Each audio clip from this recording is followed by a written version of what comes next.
Hello বন্ধুরা, কখনো কি ভেবে দেখেছেন কেন হাজারের জন্য কে লেখা হয়?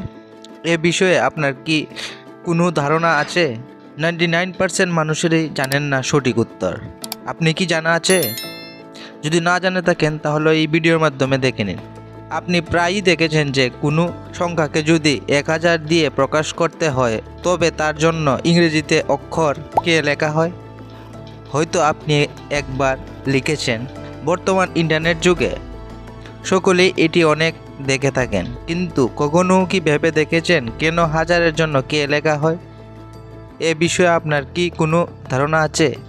একটু খেয়াল করলেই দেখা যায় বেশিরভাগ ওয়েবসাইটগুলিতে ব্যবহারকারী সংখ্যা বা ভিউ বা এমনকি অর্থ গণনা করা হয়, সেখানে হাজার সংখ্যাটি ইংরেজিতে অক্ষর কে দ্বারা প্রকাশিত করা হয়।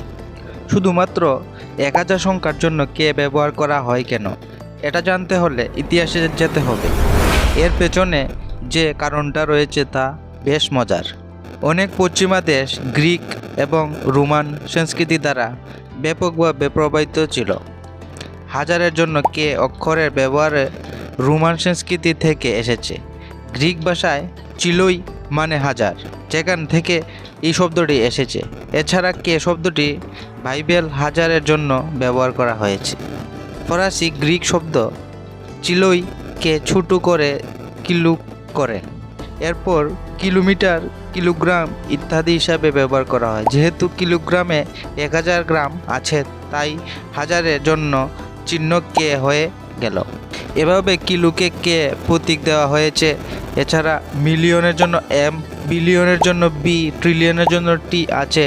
তাই আমরা হাজারের জন্য টি অক্ষর ব্যবহার না করে কে দিয়ে এটিকে উপস্থাপন করা শুরু করেছি।